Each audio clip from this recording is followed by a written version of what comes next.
Hi there, I'm Sophie from Birkbeck's Access and Engagement Department.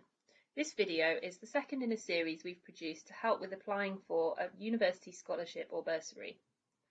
The first video tells you how to approach a scholarship or bursary application, so you might want to watch that one first if you haven't already. This video will cover the supporting statement part of the application, outlining what you need to include and giving you some tips on how to structure your examples to make them as strong as possible. So what is the supporting statement?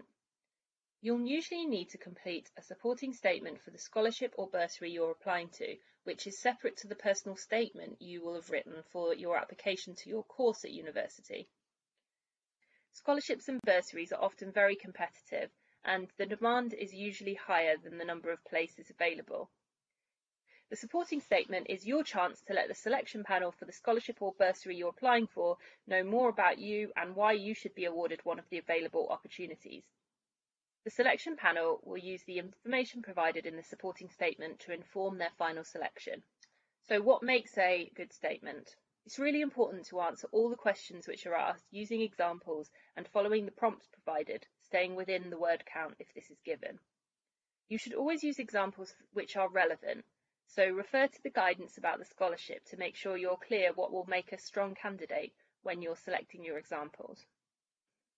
The examples used in the statement will obviously be personal to every single applicant, but here are the type of things which will help the selection panel make their choices. Any challenges overcome, including any support which has helped along the way.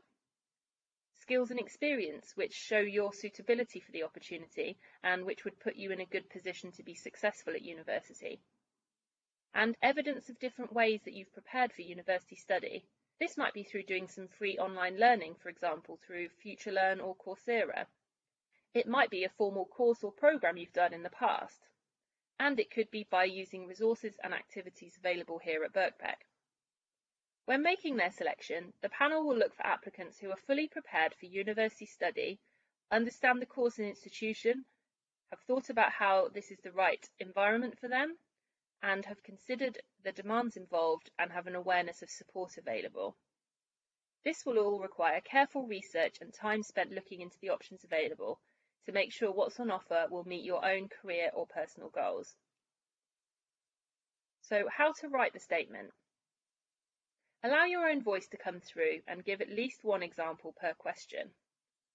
Every single time you make a point in your application, back it up with evidence and explain further how this example makes you a strong candidate for the opportunity and how it would allow you to make the best use of the opportunity to study at university. The stronger your answers for each of the questions, the more your application will stand out.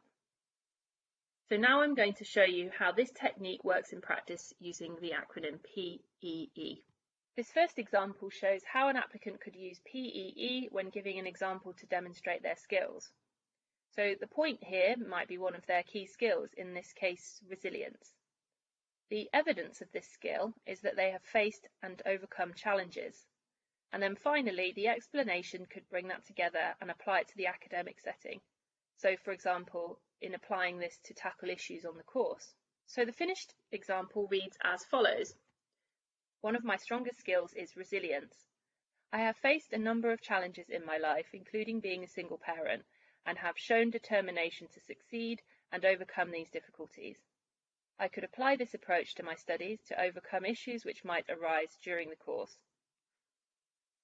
And now the second example, using PEE in preparing for studies.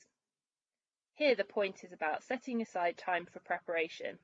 The evidence is an example of how they have used that time. And finally, the explanation is how this has prepared them for their next steps in their journey to university. Again, here's how the final paragraph could look. I am serious about my studies, so in order to prepare me for studying at university, my New Year's resolution was to set aside one evening a week to spend on study-related tasks. I have used this time so far to do a preparing for university course on FutureLearn. This has also given me time to reflect and make a to-do list, so my next step is to go along to an open evening to help me understand what Birkbeck is like. And finally, some things to remember. You should plan to complete your statement well in advance of the deadline to give you plenty of time to make changes and corrections. It won't happen all in one go. Give yourself plenty of time to work on multiple drafts. We'd recommend that you get someone to check spelling, punctuation and grammar of your statement and give you some feedback if possible. However, don't ask anyone else to write your statement for you. There are lots and lots of ways to experience what's on offer here at Birkbeck. So if you're applying for one of our scholarships or bursaries, we would strongly encourage you to attend our online events and activities before making your application. You can find a list of useful links in the description for this video. Good luck, and if you have any queries or would like some further support with your application, please do drop us a line on getstarted@bbk.ac.uk.